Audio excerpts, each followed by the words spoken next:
I'm very glad to be here to join you tonight. I'm going to concentrate on the little, on the local, on the everyday, because I have the feeling that these days we have to start looking back to that. And so all my thoughts are concentrating around that. I have the feeling that we felt a sudden global epidemic. That was something that happened for the first time. We experienced the unexpected closure of a great part of the globe.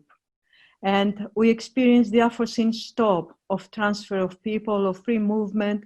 We experienced confinement on a global scale. We had to stop, we had to pause, we had to accommodate the lockout. We wonder what this new situation, this new condition will bring. What next, we ask?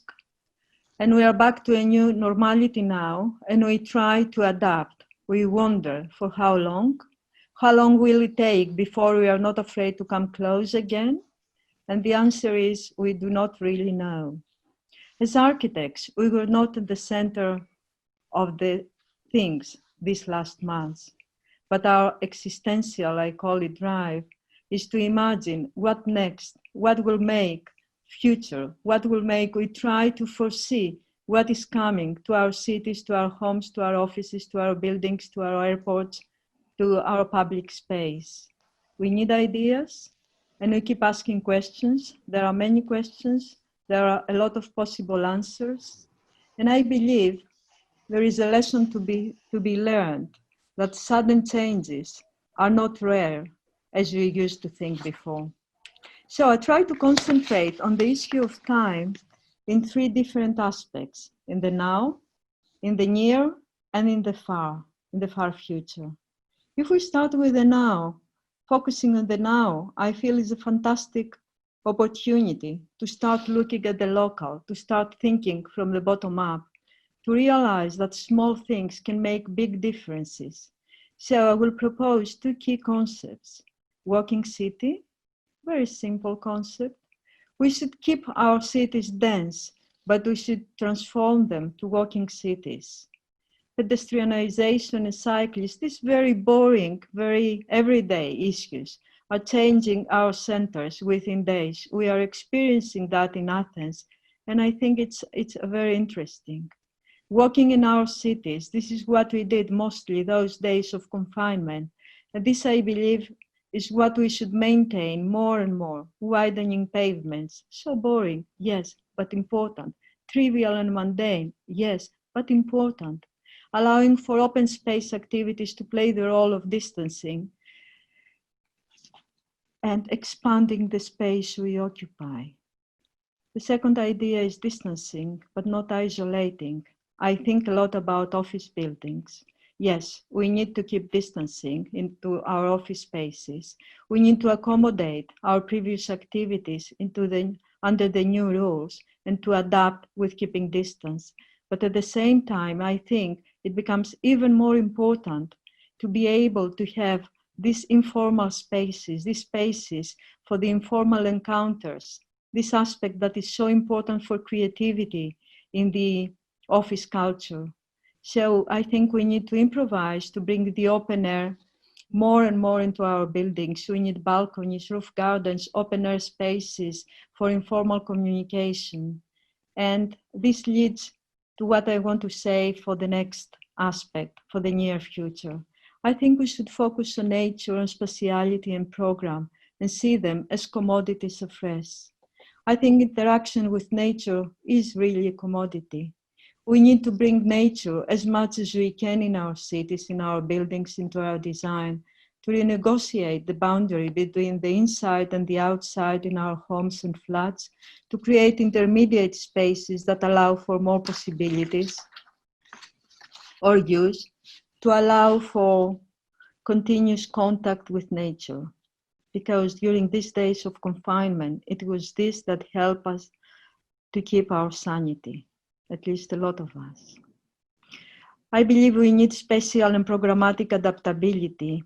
We need to rethink about the potential of spatiality and to focus on simple solutions that can accommodate change, from the movable furniture in the office environment to the creation of semi-open space in a flat, to the improvising on new ways of human movement in airports, the large hall that can be transformed to an intensive care unit or to a hostel next time something unexpected comes.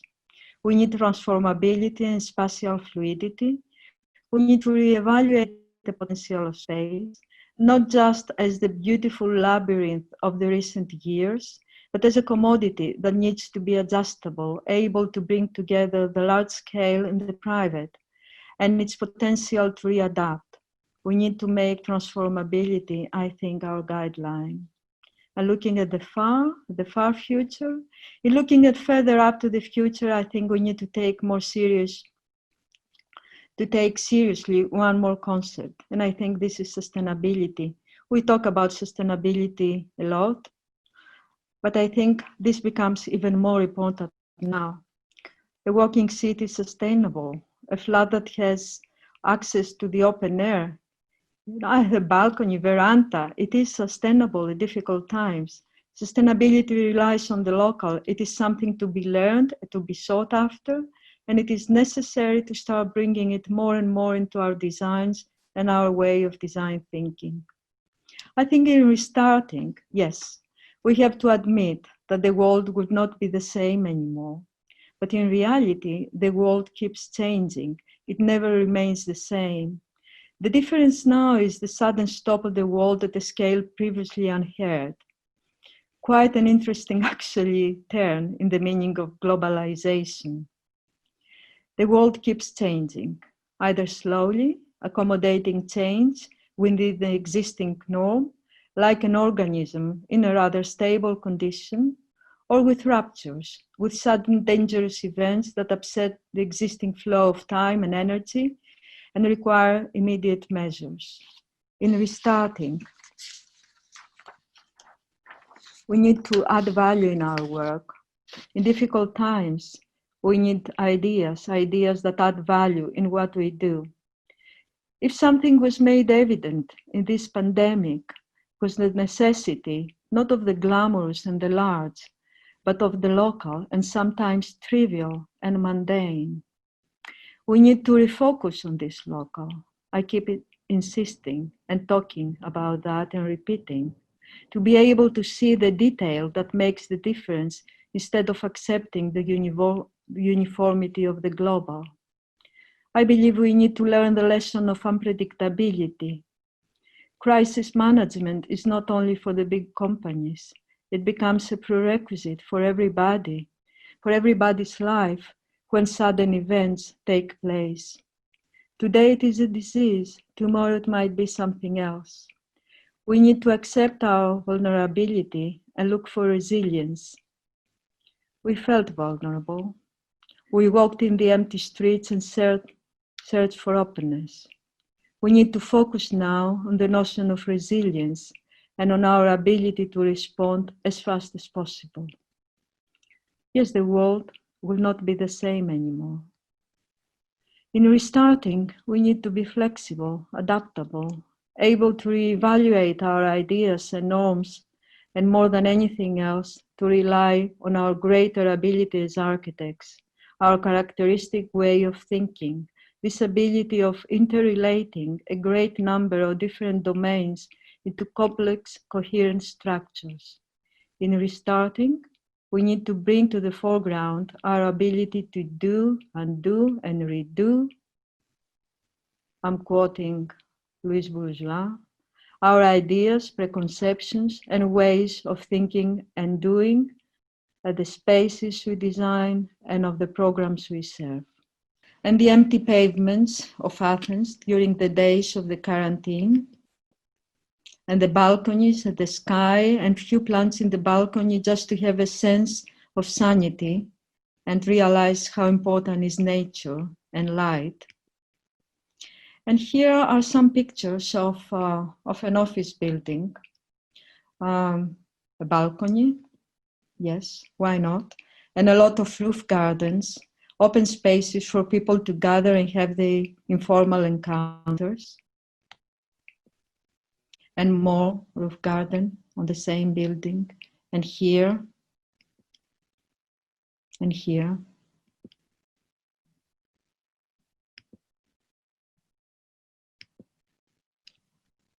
It is very important, I think, to bring nature in everything we do.